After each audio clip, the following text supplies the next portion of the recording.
Welcome back to the Joust About Careers podcast. I'm your host, Brian Brott, and I'm a career advisor and English teacher at Van Buren High School. I've seen too many people spend a lot of time and money working toward careers they don't enjoy or that don't help them achieve the purposes they've identified for their lives. I want to make sure that doesn't happen to anyone else. Today's episode features the 10-minute highlights of my interview with Michelle Fissel, a licensed professional counselor with family life counseling and psychiatric services.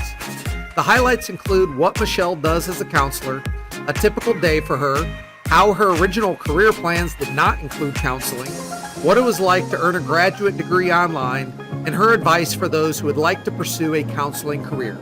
If these highlights make you want to learn more about Michelle's career journey, check out the full interview and enjoy the show.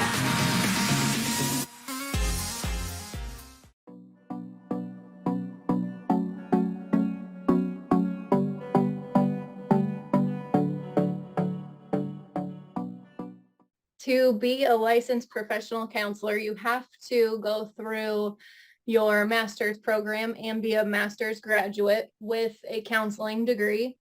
Then you have to go through various steps of accreditation, and you have to pass a board exam, and you have to have so many hours of, they call it a practicum, but it's just like an internship with a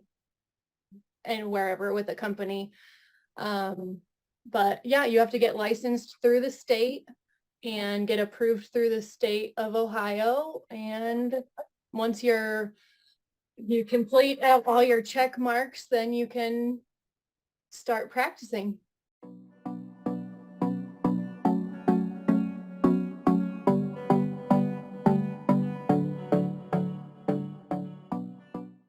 It is a mixture for me. I am very blessed with my company. They've been pretty flexible.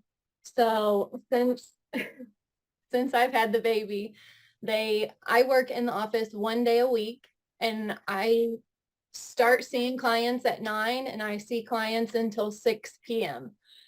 So that's really more of a typical day than working from home. But when I work at home, I am a lot more flexible. I see clients if they need me.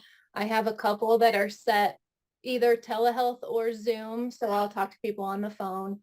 And then I do a lot of office work from home as well. So it's called performance improvement. So I kind of audit charts and call clients and make sure people are being seen when they say they're being seen and stuff like that.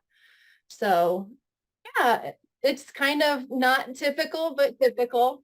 I do a lot of kind of emergency visits too. If people need me, I'll just say, call me or text me and we can set up a session and talk. Sessions are usually an hour long. It kind of depends. Sometimes I'll run over and sometimes they're short. A lot of it depends on people's insurance as well. So sometimes sessions can only be 45 minutes. For the insurance purposes, but I'll still talk to people for an hour just because that's what our company does. So, Right. But yeah, kind of a not so typical day. A lot of my clients are very flexible because they know I have this crazy little child with me. So they're pretty flexible. And if they hear her banging on the computer or yelling in the background, they're all pretty cool with it.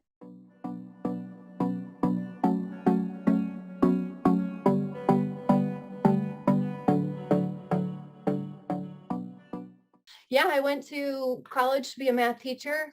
My main focus, well, not obviously, but my main focus was track because that's what I wanted to do. I loved running. But yeah, so it kind of all changed when I had my one class, and I've dealt with a lot of loss throughout my life. For those of you that don't know, we lost 2 classmates during our high school career. But yeah, so it was kind of eye-opening when I went to college. I lost a couple of friends throughout my college career as well. So it all kind of changed And I was like, wow, I could really help somebody else with this, because this is a lot. It's hard to lose so many people at a young age. And so that kind of changed my outlook. And I really thought I really wanted to help people with that.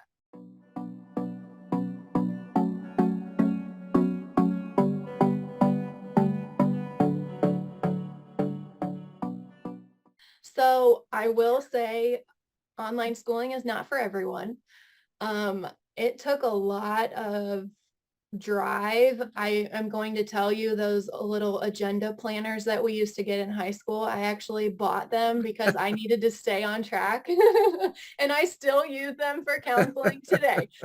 So really just staying organized and motivated was the most important thing, because I think just having that drive and knowing that I needed to succeed. So yeah, online schooling is not for everyone, but I guess I just wanted to be the best I could be, because I actually got a 4.0 throughout my master's career, and I am a part of Alpha Chi, which is the National Honor Society basically for college. So that was really, I was very proud when I was able to do that, because in my bachelor's program, I wasn't really able to do that because I was more focused on running track. But yeah, so it was good. I really just had to buckle down and focus. And I guess one of the hardest things was having a group counseling class online, because we had to meet at a certain time every week. My classmates are in Arizona and Texas and all over the world. So it was just hard to find a time for everybody. And Right. usually it was when at like 11 p.m. So I'm staying up late, but it was cool. It was a very interesting process, but yeah, it just took a lot of organization and staying on track. Right.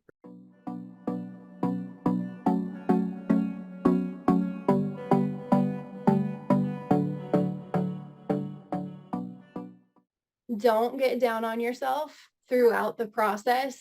It's a lot, and it's going to take a lot on you too, just because it's a hard thing. It's a hard thing to learn, and it's going to bring up a lot of your own traumas. It's going to bring up a lot of your own issues, which you'll learn how to work through those in school too.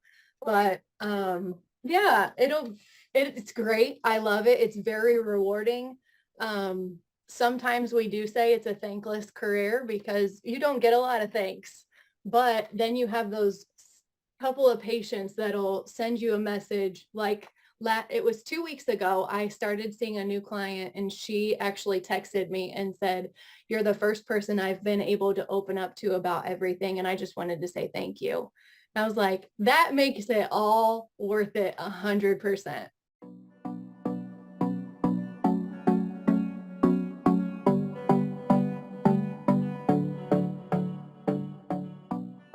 There's a lot of options. Just because your first career choice doesn't work out does not mean that the world is over. And I wish I would have known that back then, because I thought when I wasn't going to be a math teacher, everything was over. But just looking at your options and not settling so early. If that's what you think you want, go for it and don't look back. Thank you for watching and listening to this episode of the Joust About Careers podcast. I hope you learned valuable information from this career story, and to be sure you don't miss upcoming episodes, please click subscribe on YouTube or your favorite podcast platform so you'll know when the next episode is released. Thank you for watching, and as always, this is the place to go to learn just about careers.